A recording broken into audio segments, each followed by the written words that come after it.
பயன்பாட்டில் பல குளறுபடிகள் இருக்கு. நீங்களே சொன்னீங்க. நேற்று கூட ஒரு சில கம்ப்ளைண்ட்ஸ் வந்துச்சு. நிறைய பேர் எங்களை மிரட்டி பணம் பறிச்சாங்க, எல்லாமே புகார்கள் கொடுத்துட்டே இருக்காங்க. நம்ம வந்து இப்போ டிஎன்இபியில் நிறைய புதுமையான இப்போ நம்ம சோலார் இன்வெஸ்ட்மெண்ட்ஸில் வெளியில் வர சோலார் பவர் ஜென்ரேஷன் இன்வெஸ்ட்மெண்ட்ஸில் நம்ம நிறைய இந்த பேட்டரி ஸ்டோர்டு டெக்னாலஜி போகலான்னு பார்க்குறோம். ஸோ அதுக்காக நிறைய வேலிடேஷன் நடந்துட்டு இருக்கு. ஏன்னா ஒரு புது டெக்னாலஜி நம்ம வந்து ஒரு ஃபுல் ஃபிளெஜ்டில் அடாப்ட் பண்ணுறப்போ நம்ம அதில் உள்ள மற்ற எல்லா என்ன மாதிரியான இப்போ இன்வெஸ்டர்ஸ்க்கும் பொருத்தமாக இருக்குன்னு பார்க்கணும்.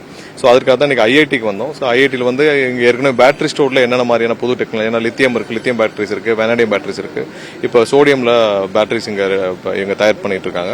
ஸோ அது மாதிரி என்ன புதிய டெக்னாலஜிஸ் இருக்குது. அது இல்லாமல் நமக்கு ஒரு பெரிய பிரச்சனை என்ன வரும்னா ஒரு ரீசைக்ளிங் அடுத்து வரும். நம்ம ஒரு 5 வருஷம் கழிச்சு இப்போ பேட்டரி ஸ்டோரில் நம்ம பல மெகாவாட் பல ஆயிரம் மெகாவாட் இன்வெஸ்ட்மெண்ட்ஸ் வர்றப்போ நீங்கள் ஒரு 5-6 வருஷம் கழிச்சு ரீசைக்ளிங் ஒரு பெரிய வேலையாக இருக்கும். ஏன்னா இப்போ வந்து நிறைய ஆயிரக்கணக்கான வெஹிக்கிள்ஸ் வந்து பேட்டரி வெஹிக்கிள்ஸ் வந்து சேல் ஆகிட்டு இருக்கு. ஸோ இப்போ சேல் ஆக ஆரம்பிக்கிறது ஒரு 5 வருஷம் கழிச்சு அனைத்து பேட்டரிகளும் வந்து ரீசைக்ளிங் வரும். ஸோ இதனால சுகாதாரத்துக்கு நம்ம ரீசைக்கிளிங்க்கும் நம்ம ப்ரிப்பேர் ஆனோம். ஸோ இதெல்லாம் பார்க்கறதுக்காக இன்னைக்கு வந்து ஐஐடியில் வந்து பார்க்கணும். ஏன்னா இவங்க வந்து ரீசைக்கிளிங்க்கும் தனி பிளான்ட் இருக்கு. என்ன மாதிரியான இப்போ ஸ்டார்ட் பண்ணாதான் நம்ம ஒரு 5 வருஷம் கழிச்சு ரீசைக்கிளிங்க்கும் நம்ம வந்து சுற்றுச்சூழலுக்கும் எதுக்கும் எந்த சேதாரம் இல்லாமல் எந்த ஒரு அஃபெக்ட் இல்லாமல் நம்ம ரீசைக்கிளிங்கும் பிளான் பண்ணணும்.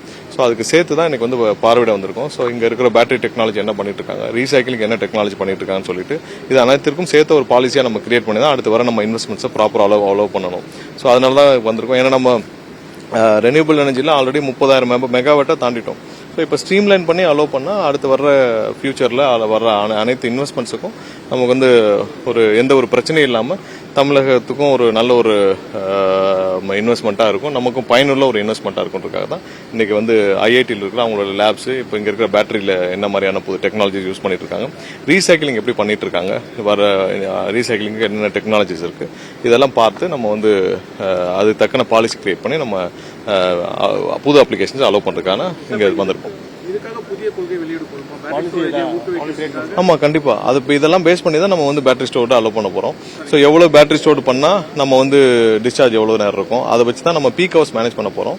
ஸோ இதெல்லாம் ஒரு டவுன் த லைன் ஒரு 2 இயர்ஸ் இன்வெஸ்ட் பண்ண போறாங்க. 2 இயர்ஸ்க்குள்ள இந்த இன்வெஸ்ட்மெண்ட்ஸ் எல்லாம் நமக்கு வெளியில நமக்கான பயன்பாட்டுக்கு வரும். ஸோ இப்போ இருந்து அதுக்கான கிளியர் பாலிசிஸ் டிஃபைன் பண்ணணும். அது இல்லாமல் ஒரு 5 வருஷம் கழிச்சு ரீசைக்கிளிங் பெரிய லெவலில் தேவைப்படும். ஏன்னா இப்போ நீங்க thousands of மெகாவாட் நம்ம உள்ள இன்வெஸ்ட்மெண்ட் வர்றப்போ நம்ம ரீசைக்கிளிங் பேட்டரி ரீசைக்கிளிங் பெரிய லெவலில் வரும். அது இல்லாமல் நம்ம ஆல்ரெடி வந்து battery recycling plans 1 or 2 plans தான் இருக்கு. ஸோ இப்போ எந்த மாதிரியாக அதை ரீசைக்கிளிங் நம்ம பெரிய லெவலில் மேனேஜ் பண்ணணும். இல்லாட்டி எங்கே பார்த்தாலும் நம்ம வந்து பழைய பேட்டரிஸ் வந்து ரீசைக்கிளிங்க்கு பயன்பாடு இல்லாமல் நம்ம சுகாதாரத்துக்கும் சுற்றுச்சூழலுக்கும் பெரிய அளவில் கேடு விளைக்கிற அளவுக்கு இருக்கக்கூடாது. ஸோ ரீசைக்கிள் பண்ணுறதை ப்ராப்பராக பண்ணால் நம்ம இந்த டெக்னாலஜியை நம்ம பேட்டரி ஸ்டோர்ட ப்ராப்பராக மேனேஜ் பண்ண முடியும். ஸோ அதையும் சேர்த்து தான் நம்ம வந்து இன்னைக்கு பாலிசி கிரியேட் பண்ண வேண்டியது இருக்கும். பயன்பாட்டில் பல குளறுபடிகள் இருக்கு. நீங்களே சொன்னீங்க மானியம் பிரச்சனை இருக்குன்னு எந்த மாதிரியான நடவடிக்கைகள் எடுத்திருக்கோம்? இல்ல, நிறைய கம்ப்ளைண்ட்ஸ் இது வரைக்கும் வந்துட்டே இருக்கு. நேற்று கூட ஒரு சில கம்ப்ளைண்ட்ஸ் வந்துச்சு. ஸோ இதில் நடவடிக்கைகள் கண்டிப்பாக இருக்கும். ஏன்னா புகார்கள் வந்து நேற்றுலாம் ஒரு சில கம்பெனிகள் வந்து நிறுவனங்கள் வந்து எந்தெந்த மாதிரி யாருக்கு நிறைய பேர் எங்களை மிரட்டி பணம் பறிச்சாங்க, எல்லாமே புகார்கள் கொடுத்துட்டே இருக்காங்க. ஸோ அதெல்லாம் நாங்கள் வந்து வேலிடேட் பண்ணிட்டு அங்கே டிஎன்இபியில் இருக்கிற அதிகாரிகள் ஐஏஎஸ் ஆஃபீஸர்ஸ் எல்லாம் வேலிடேட் பண்ணிட்டு நெக்ஸ்ட் லெவலில் அனுப்போம்.